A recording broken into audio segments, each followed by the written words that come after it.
ऐसा लग रहा है कि अमेरिकी फौज मध्य पूर्व की जंग में उलझती जा रही है। अब तक इस अमेरिका गाजा की जंग में सीधे सीधे शामिल होने से अमेरिका इस गाजा जंग में बचता रहा, लेकिन अब ये अगली जो हमारी स्टोरी है ये बताएगी आपको कि कैसे ये कभी भी संभव हो सकता है। ईरान समर्थित मिलिशिया संगठनों की कार्रवाई ने अमेरिका को मजबूर कर दिया है इसके लिए। दरअसल ईरान समर्थित मिलिशिया ग्रुप्स अमेरिकी सैन्य अड्डों और हथियारों को लगातार निशाना बना रहे हैं। मध्य पूर्व में एक हफ्ते के अंदर दूसरी बार अमेरिका को झटका लगा। अमेरिका का एक ब्लैक हॉक हेलीकॉप्टर क्रैश हो गया। 5 अमेरिकी सैनिकों की इसमें मौत हो गई। हालांकि इस क्रैश को फिलहाल हादसा बताया गया है, लेकिन इसे लेकर कई सवाल भी हैं।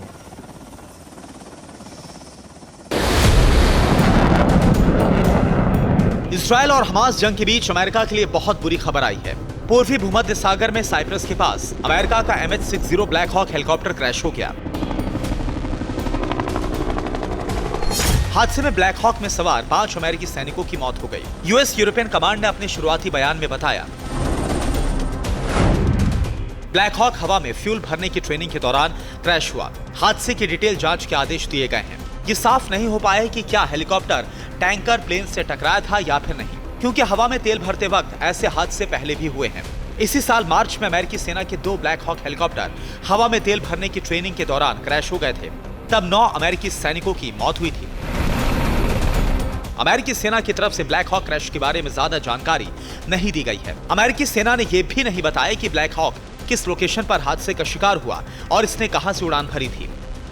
हालांकि ये दुर्घटना है या फिर कोई साजिश का हिस्सा, इसको लेकर अब तक कोई वजह साफ नहीं हो पाया है। फिलहाल अमेरिकी प्रशासन भूमध्य सागर में उस विमान के मलबे और अमेरिकी सैनिकों के शव को ढूंढने की कोशिश कर रही है। इस बात से इनकार नहीं किया जा सकता कि इस विमान के गिरने में एक बड़ी साजिश हो सकती है।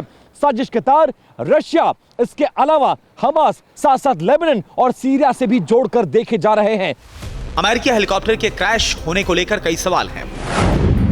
बड़ा सवाल यह है कि क्या अमेरिकी हेलीकॉप्टर पर किसी ने हमला तो नहीं किया। सवाल यह भी है कि कहीं ब्लैक हॉक क्रैश के पीछे ईरान समर्थित मिलिशिया ग्रुप तो नहीं है। ऐसा तो नहीं कि ब्लैक हॉक को हुती इराकी रेजिडेंस फोर्स या फिर हिजबुल्लाह ने निशाना बनाया हो, या फिर यह एक तकनीकी खामी का मामला है।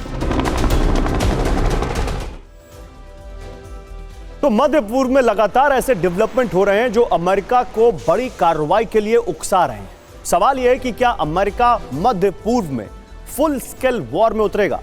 यह सवाल इसलिए क्योंकि अब मिलिशिया ग्रुप अमेरिकी फौज को निशाना बना रहे हैं, क्योंकि 5 दिन पहले ही यमन के तट पर हूती विद्रोहियों ने अमेरिका के अटैक ड्रोन MQ-9 रीपर को मार गिराया था। यमन के हूती विद्रोहियों ने 19 अक्टूबर को अमेरिकी शिप USS कार्ने पर 3 मिसाइलें दागी और कई ड्रोन अटैक किए।